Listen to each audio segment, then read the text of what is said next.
Good evening and welcome to Real Talk with Anele right here on SABC 3. The stage is yours. It was American author and relationship counselor John Gray who wrote that the most common relationship problems between men and women are as a result of fundamental psychological differences between the sexes. This led to one of the highest ranked works of nonfiction in the 90s with over 50 million copies sold. It resulted in the title that became part of pop culture, Men Are From Mars and Women Are From Venus.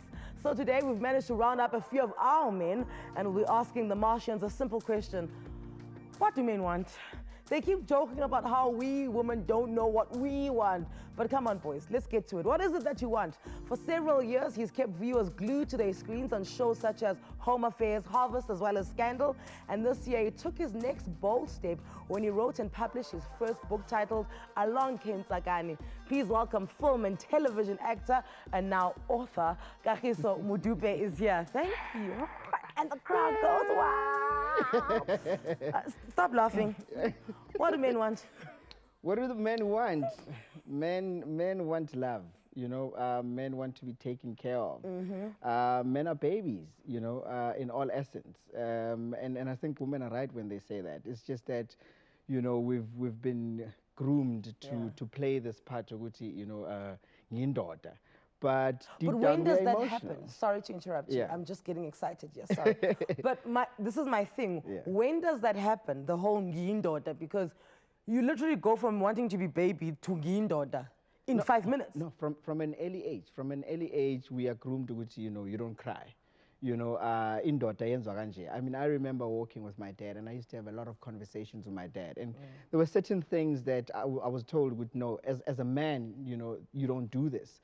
But I was also, you know, taught good things about manhood. You know, one of the things that people don't know about me is that I still find it difficult, you know, to have lunch at a restaurant, because I was told that the man must go and hunt and bring the food back home.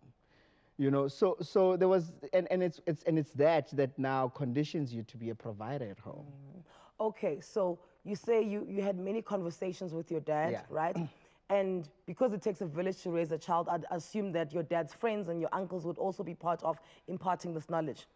That happened when I got married. You know, I was put in a crawl, and you know, with men, with uncles, and in to say this is what you will expect. This is what, you know, how you must handle certain things, and you could tell that some of them, you know, they were still about indoda, millions kanje, you know, millions kanje indoda.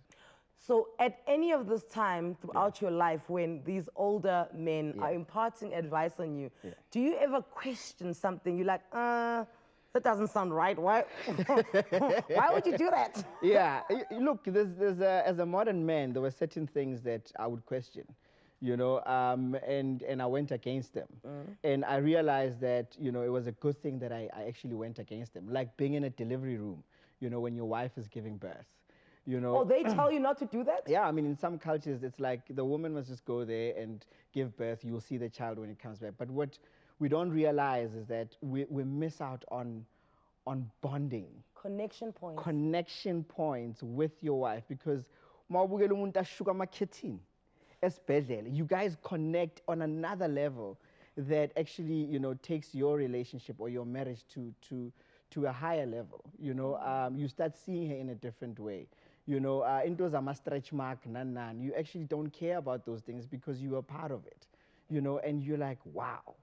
So are there things that you were taught and advised to believe and to do, and inside your own experiences of relationships, did you change your mind?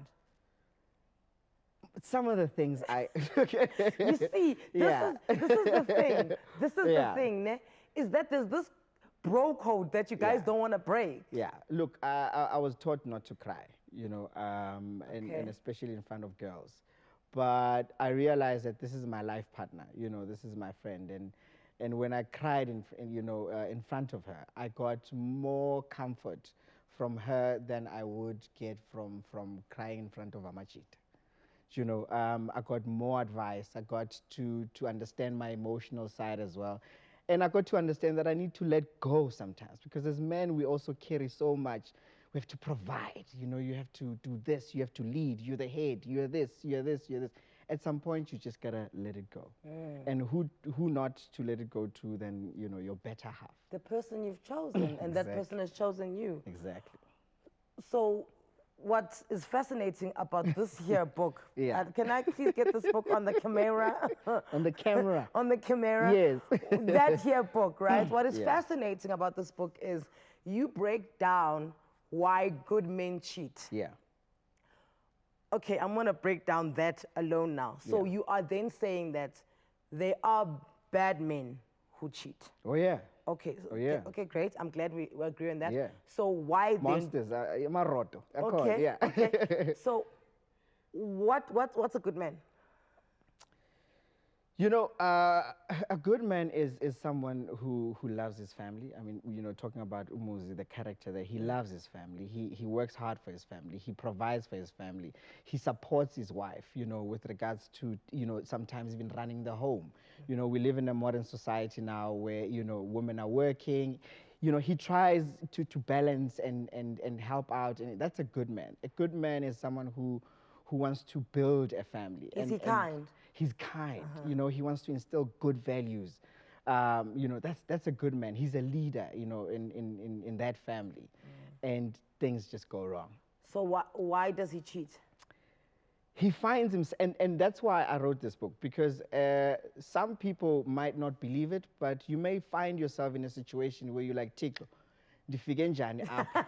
You know, and this also sounds like the next line is, it's not what it looks like. It's not what it looks like. You know, it wasn't me. So the mark on my shoulder. It wasn't me. But she can't be on the counter. Yeah, and as society, we find it difficult to understand what Anele uchite njani. Yeah. You know, and both men and women. And we're like, what happened? And that person themselves, they're like, I don't know, but I found myself in this situation. Could men, good men who cheat, be cheating because they are trying to gain back some sort of control that they feel that they've lost in the relationship? So they went to a place where they want to feel like the men they were raised to be again. Not really. You know, I think the reason why, you know, we find that there's a lot of cheating in relationships now is lack of communication and lack of blunt communication. You know, we siyangcengana, you know, because I don't want to say this because I'll offend you. I don't want to say this, but I'll offend you. And if you say you're my best friend and we're going to spend the rest of our lives together, we need to be frank with each other, because you're frank with your friends, you know, and that's what leads to the conversation. Men are now scared to bring up their own issues because then they'll be seen as bad. You know, it's the same as now, if I were to say something that I really feel as a man, you know, I'm thinking your black Twitter is going to kill me, you know, and that doesn't really solve the problem, you know, and that's why we have all these issues today. It just banishes the problem to a dark corner for it to grow. And what does, you know, and that's the thing about bacteria, right? Yeah. Dark corners is where it thrives. Yes. And then it grows and it grows, and the next thing, by the time it's in the light, it's a wildfire and it's too late for us. Whereas if we're not banished the bad and put them in the light and love them whilst they're wrong. Yeah, we must really deal with the real issues, and we get shocked because then it's guys that you're like, Ukagiso would never hit a woman. No, not that guy. You know, it's because he was never given an opportunity to kind of talk. If you're itching to share your thoughts, and I'm sure you are, on our conversation today, then the WhatsApp line is available for you to send through your voice notes. Throughout the show, we'll be asking what men want as we tackle marriage, women demanding to be treated as equals, patriarchy, and the expectations on most men to finance women's lifestyles. We're talking the dreaded C word next. Not cheese, not cornflakes, cheating. Be sure to come back.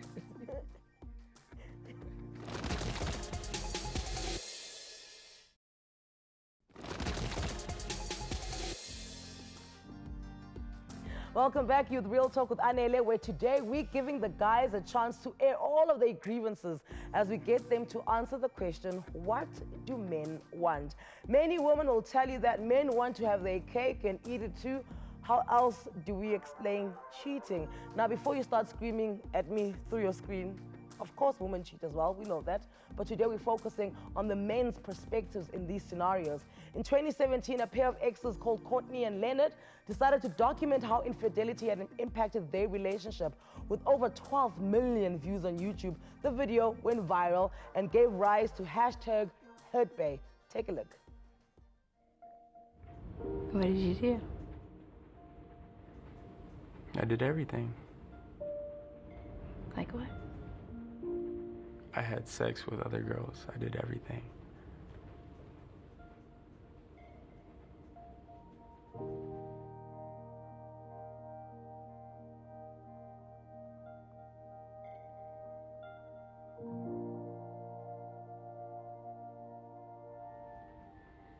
How many times did you cheat on me?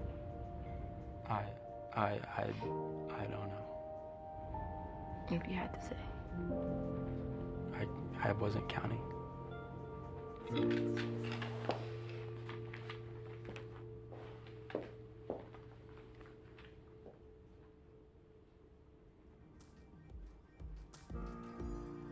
We now welcome relationship coach to this very important conversation, Kofi Ofori-Boateng. Welcome. Hey, I know it's good to be back. I'm just gonna put you right in the hot water. Yeah, I was afraid of that. So listen, a lot of men say monogamy is it's unnatural, Yeah. right, to them. Do they think that that is the same for women? You know, that's where the double standard tends to kick in. Depending on who you speak to, they may have differing views, but by and large, the common consensus is that it's cool for the guy, not so cool for the lady. So why are men shocked when they find out that women are cheating? Because a lot of us have been raised to, think that the whole good girl, nice girl, sugar and spice dream has been sold to us since we were kids. So, for example, we're told to marry the good girl. Yeah. We're told to date the good girl. And you don't do the nasty, freaky stuff with the good girl that you would with the other girl. So it's like, if you have this doll in front of you and you can't do all this stuff here because she's the mother of your kids and all that, then, you need to Take have it someone else outside. that you can, do that with. Or it could just be a case of something a lot of guys like to use is the whole polygamy excuse. But cheating and polygamy are two completely different things. A polygamist is taking responsibility for this woman and her well-being. Cheating is just basically stepping out on what you said you're going to do and doing something completely opposite to your detriment and the detriment of your relationship and your partner. So, yeah. So I like that you say we taught, and I don't know if you realize that you got yourself into trouble by saying that. Who taught you that? Well, different sources. We have friends, we have siblings, we have peers, colleagues, you name it, uncles. So, Kakis, are these conversations, he just looks away. I think Kakis is like, Yeah, no, yeah, I'm listening. Yeah. like, be gone, I'm be gone. gonna tell the truth, yeah. Okay, so peers, friends, colleagues. So this is what I was saying to you earlier, that is it a direct source where the information is coming from on how to be a man, how to choose a wife, or is it just scattered pieces? Because now I'm scared that you guys were out there just taking information from men everywhere to formulate the man that you are. No, look, when we're talking about polygamy, Yeah. it's the thing is, some people think that it's just enforced by men. You know that sometimes women, are the ones that suggest that can you please find another woman to satisfy your needs as in daughter. You look at it, from different African cultures. There's a certain age where a woman her sexual peak just goes down, but you as the man, your sexual peak is still up. And then she will say, take this, take another like a second wife. Sometimes polygamy is enforced by culture, where you find, if my brother passes on, then I would have to take care of his wife and his family. And that's why in our culture we have ubaba omncane or ubaba omkhulu. We don't have uncle, where it's the case with the Western culture. So it's not necessarily that we want to do it. Oh. Yeah. I mean, I didn't want to be here with 5 women, but I just got forced into it, of course. So your sequel to this book is, the narrative is why good women cheat. Yeah. it would be why this good woman would Can cheat. you tell me now why good women cheat? But then you won't buy the book. How? No, we Yeah. will. This is the point. I will buy the Look, book. I'll tell you because one thing. obviously that's not all you're gonna say. That Yeah. that one paragraph and then be like, I'm done. Yeah. Yeah. As men, we think that sometimes we can think that women are not human. You know, we think that women don't see coffee. He's tall, dark, and handsome, and they go, you know, yeah, you know, let's push coffee. You know, and we are blind when we think that women don't look, women don't desire, women don't go, you know, women don't have certain needs that us as their husbands can't provide. Then the sequel to the book will kind of show men that women are people too. Yeah. Ah. Yeah. Okay, the voice notes are coming in fast and heavy. Yeah. Roll it. Hi, Anele. Hi, Kofi. I'm a huge fan of your show. So I'd like to know, from a man's point of view, is it really hard for a man to stick with one woman, to be loyal to one woman, or is it just something that men do for fun, like to actually have multiple partners? All right, that's all relative. You know, if we look at Kagiso's book, for example, we find that the character, if I may talk about it, the character struggles with the idea of cheating. Now, you made the distinction between the good guy and the bad guy. Good and bad is relative, because a lot of the time, you know, society determines what's good or bad. Yes. Now, if a society permits or condones cheating, then it sends a signal that maybe cheating is not so bad. So is the guy really bad for doing what society deems acceptable? On the other hand, if he's a good guy and he's been raised with a certain set of values and his society expects him to uphold those values, then he needs to conduct himself accordingly. And if he goes outside of those, there's going to be an issue. So it depends on the individual, how he's been raised, what he's been exposed to, what his beliefs are. And if he thinks it's okay to step out, he will do so.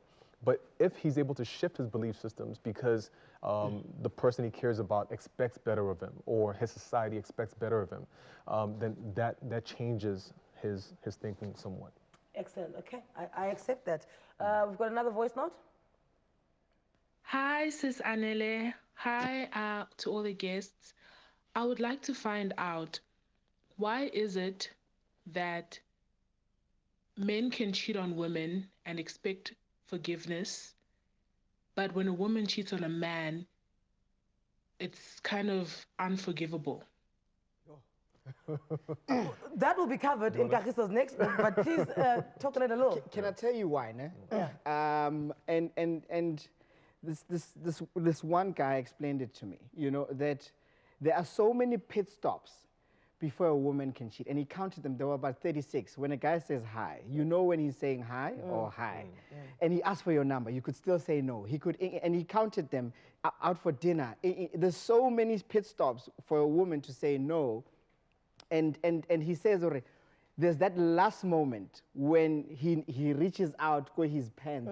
You can still say no, and then you don't say no.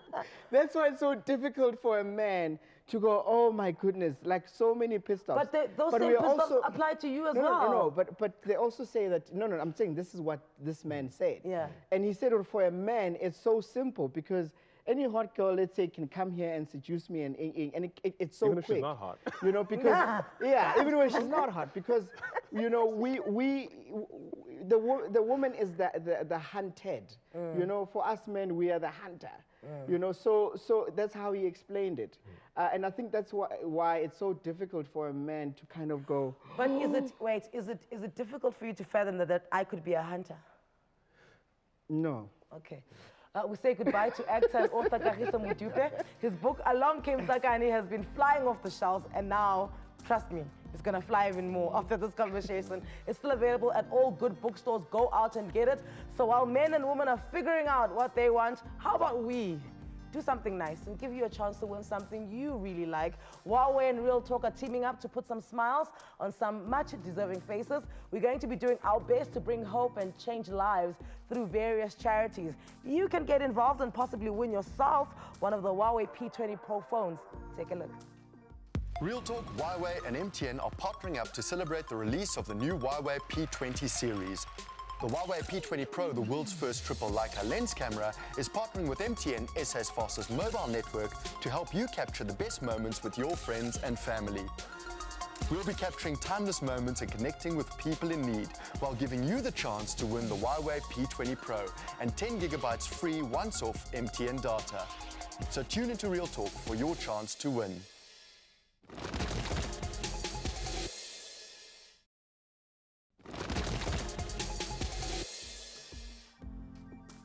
Welcome back to Real Talk on SABC3. The stage is yours. Now, how many times have we heard this? A man should be a good provider. But did you know that various studies show that in very primitive societies, both men and women provided about equal resources to their tribes? Women would gather nuts and seeds while the men hunted big game. It wasn't until the 19th century that the idea of the stay-at-home wife became the new norm. This undoubtedly impacted power dynamics, where women grew to be dependent on men financially. And as a golden rule constantly reminds us, whoever has the money holds the power. Joining Kofi and I on the conversation now is speaker and life coach Romeo Hanyane Mabasa. Welcome to the show. Thank you for having me. Oh, so the many voice notes are coming through, and we're going to run through them because I think these minds of yours need to work today. Okay. But to bring you into the conversation, today the topic is titled, What Do Men Want? Can you explain that to me? I think the way we grow up, you know, I think Kahiso put it very well. You know, your idea of a man you take from your immediate family, your dad, your uncles, and so forth. But then you realize as you grow older that, you know what, as you meet your partner, you know, your partner is not like your mother. So you're not going to behave like, you know, like your dad to your mother. And I find that what we then don't do is the assumption that I need to speak louder for me to be heard. And the sad thing is we don't ask the right questions. And another thing that we struggle with also is you find that I'm not taught how to express myself, because as a young boy growing up, I was told that, you know, when you express yourself, it's a sign of disrespect. You know, so you keep quiet and you bottle up. But you see, the problem doesn't go away because the seed is planted that I need to be heard, but nobody is giving me an opportunity to speak. But also, for ladies, it's important for you to learn to understand where I come from, but in a more, a better way as a reference to help me find myself. That's a starting point for me. Okay, so let's say that men then do get everything they want, everything you've just noted now, and we do this. Will men then stop cheating? It's a difficult one. I share this theory, and I might be crazy, but my view is, you know, Bob Marley once said that a coward is a man who invigorates a woman's love, his with no intention to love her. Yes. Now I've got my view where I say a woman who, I need to find a nice way, because I made this up, that just be careful that you don't arise or invigorate a man's sexuality, because we are like kids. I get so excited with the fact that I'm like, wow, and then you come back and then you know, I come and say, you know, I want to, let's engage, and you say no. I hit a brick wall. I come back and I try again, let's engage, and you say no. Do you have bodyguards here? Because you're going to need them when you go let me remember, this is me coming out and saying, you just made me realize that I've got this excitement, you know, for, let's say, sex. Right? Yeah. And we then, all have excitement for sex, though. Right. Okay. So follow me here. I'm following. And, right. And you find that now that I'm excited, I'm so excited I want to do it every day. Right? And then with me trying to do it every day, it's not practical. But in my head, I'm just entertaining this thing that, wow, this thing is nice, I love it. But then the point that I'm trying to make is that you find that we don't sit down and say, you are very excited about this, but then how do we ground it? Kofi? All right. Kofi, do you agree? Well, to some extent. Like the thing is, and I advocate this all the time, don't get me used to anything that you can't sustain. Don't present something to me something that you know you're not going to be able to deliver on. So what a lot of women do is they find out what you like or what your girl isn't doing or your woman isn't doing, and then they present that to you. And you're thinking, wow. Oh, so that's what you were saying. I was getting there. Oh, excuse. Okay, and I laughed at you even before you could explain yourself. Like No, I was getting there. Okay, there's a voice note that I want both of you to tackle. Please roll it for me. Hi, Anele. I just wanted to ask, why is it that independent women feel like they don't need a relationship? Yo, another one that's going to need a bodyguard. Okay, I'm joking. All views are welcome here. This is a consequence-free environment. Why is it that independent women feel that they don't need a relationship? Okay, may I? So go for it. All right. And I don't presume to speak for all independent women, but I think a common problem a lot of independent women face is men who are intimidated by their success. So if you find a man who is intimidated by your success, there's nothing that you could possibly do to please this guy. There's nothing that you could possibly do to get this guy on sides with you. Any act of generosity will be seen as you trying to maybe buy his favor. When you act like you need him, he may see it as, but you can do this for yourself, so why don't you just do it for yourself anyway? So for a lot of them, they find that they really can't win in that kind of situation. Then there's also the trust issues. How do I know that he actually wants to be with me for who I am and not what I have? So it's very myopic to look at it from a perspective of women don't want men once they've started making money. The issue is, are you man enough to handle her at that level? And by handling her, it's not about telling her what to do. It's not about, dominating her. It's about, how can I work with you? Because she might be successful in the corporate space, but on the emotional front, she might be a mess. Yeah. How can you help out in that area? Yeah. So it's things like that. Yeah, and I think most of us operate from a point of pain. We operate from a point of failure. We operate from a point of disappointment. And as a result, we tend to expect this microwave lifestyle where I want to find you perfect. I'm not interested in where you come from. I assume that you worked on your past before you came to me. But I think sometimes we need to take time out to say, how bad was it?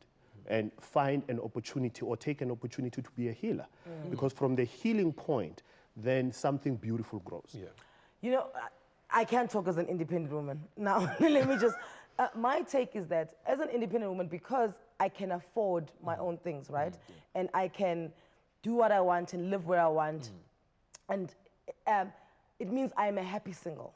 So I am complete. Single, it's the things that I can do single are the same things that I can do whether I'm in a relationship or not. And I think that threatens men. The fact that you found me having so much fun and being able, if my friends say, hey, we're going to Cape Town for a party, I'm like, let's go, without having to let anyone know of where I'm going, right? And so I'm amazing in a relationship, I'm happy, but I'm also happy single as well. And I think that threatens men because they want to find you in a space where you don't like being single, so you're holding on for dear life to the fact that this man must stay, and then I'm gonna conform to everything he wants just so I can make him stay and say that I'm in a relationship. I think that's why men can't handle women who are independent.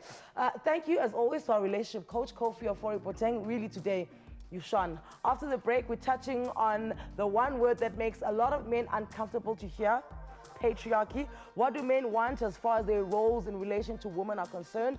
We're asking, let's see how they answer.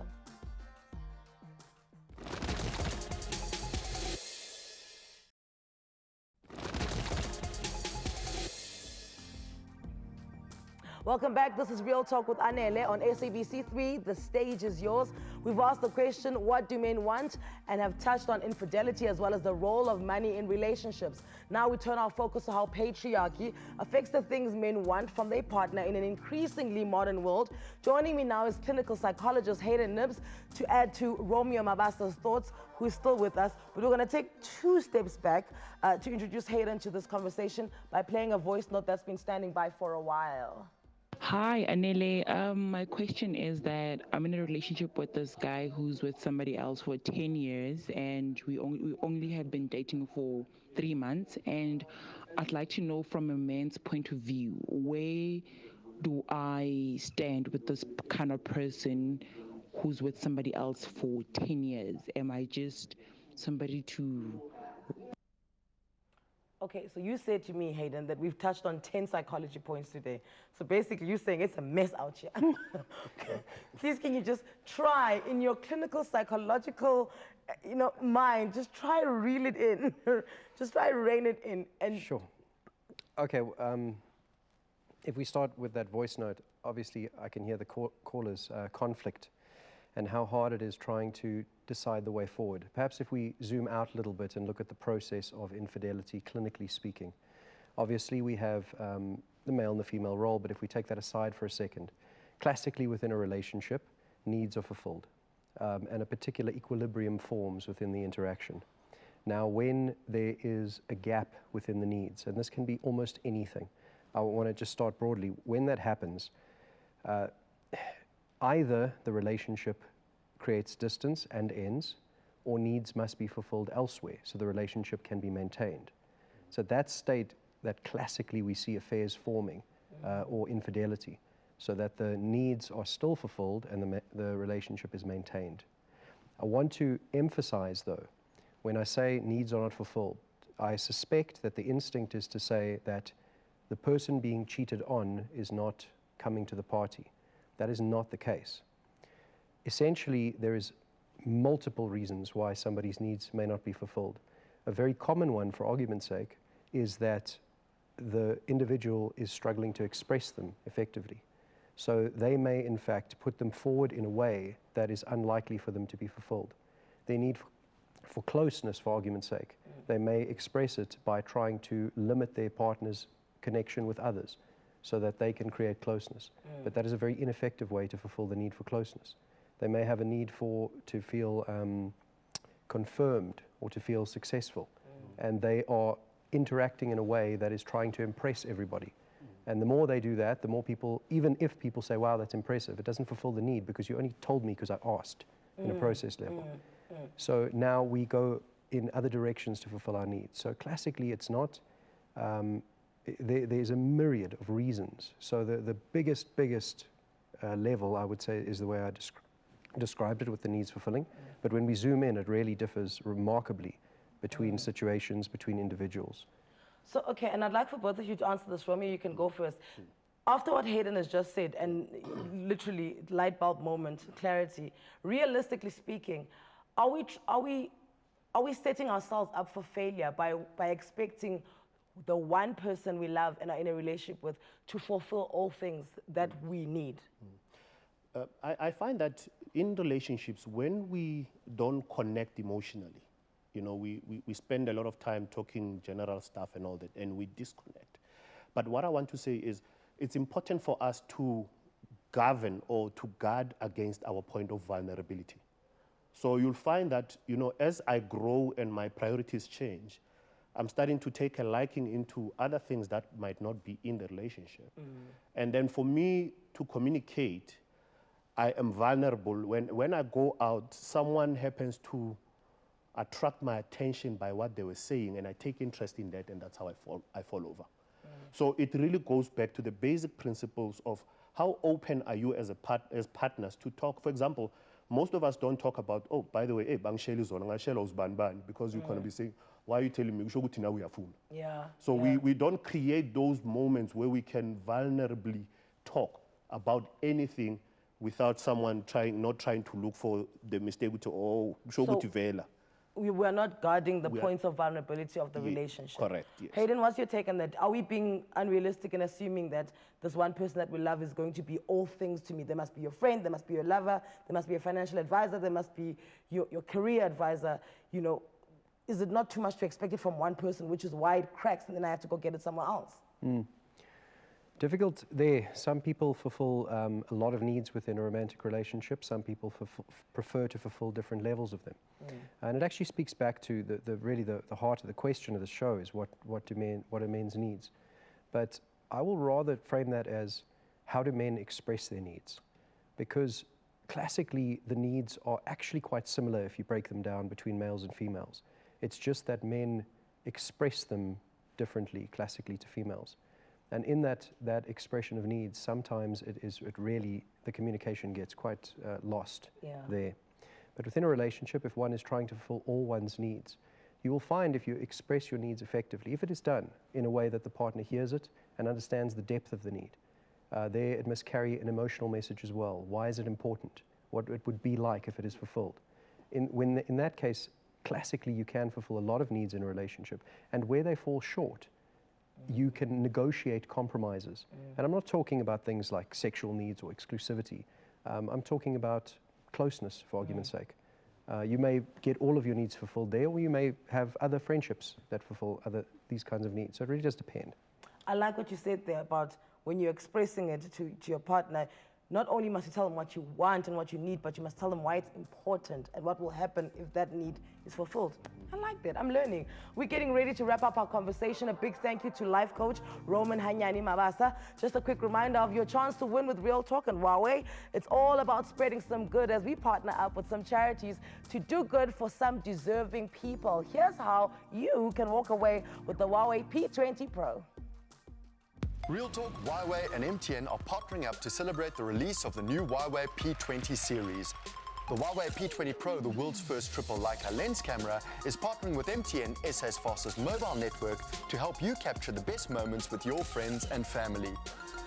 We'll be capturing timeless moments and connecting with people in need while giving you the chance to win the Huawei P20 Pro and 10 gigabytes free once-off MTN data. So tune into Real Talk for your chance to win.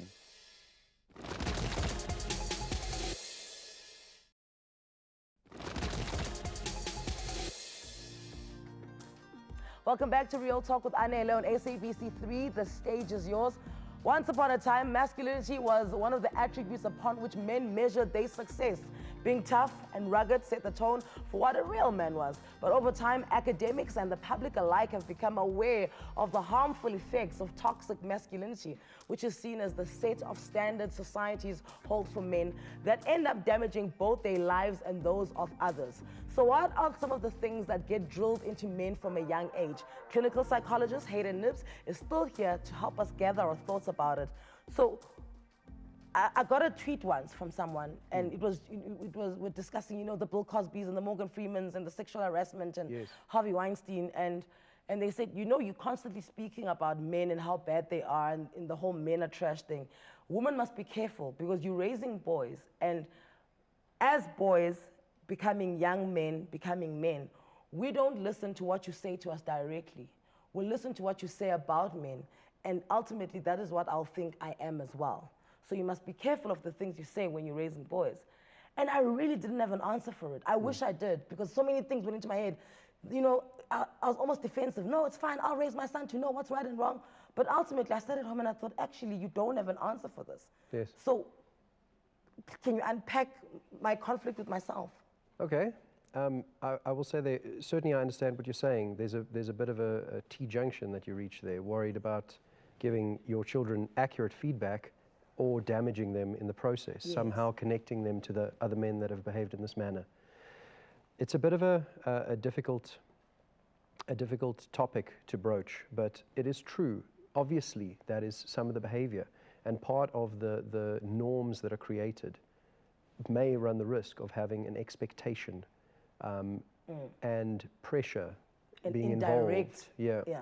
But if the message, I would say if the message is given in a way, or rather give the message to male children that they have to consider other people, that they need to share certain things, and develop into empathy, being able to put themselves in other people's shoes, being able to understand that women, men, everybody is human beings, and that they exist and they have an experience too, and that their expectations of other human beings should include that other human beings' purpose in life and their existence and their experience.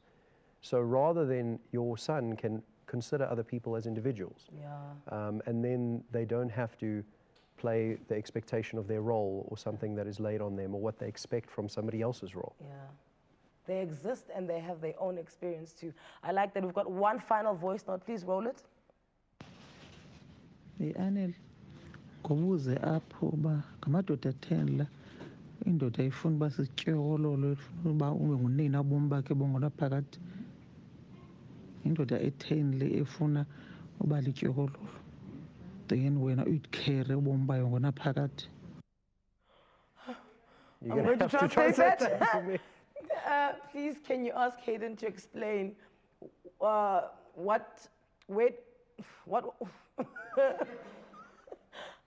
do I work my way around these men who want to be babied and mothered the whole time? Is it too late? If I found him like that, is that how he's always going to stay? How do I change someone like that? I hope that's what you're saying. Okay. Difficult to say, because classically any of that behavior, if we take it back, that will be how this individual is expressing their needs. Yeah. And how the caller is experiencing that person expressing their needs. So one could look at a different way for both parties to start expressing their needs.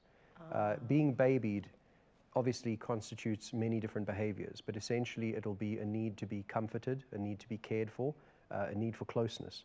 But it's being expressed in a way by taking a role that will likely elicit it. Obviously, as an adult, it becomes inappropriate and doesn't elicit it. In some instances it may, but this is not working in this relationship. So there, if she can try and put herself in his shoes and understand that and see what it is like for him, probably feeling unsupported, a bit shy and unsure of how to express this need and stuck. If she can reach him on that level, then he will be able to drop the facade a little bit. On his side, if he could put himself in her shoes and realize the pressure that he puts on her, the awkwardness and the stuckness that he's eliciting there, he could also see his impact and perhaps look at expressing his need a little bit differently too.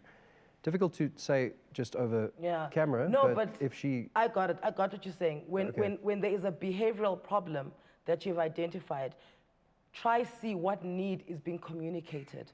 Because once you identify that and you give that need without the act being done before you can react, then you are on your way to a balance. Yeah, well, at least to have, maybe not just fulfill the need, but to at least openly discuss it, put it on the table.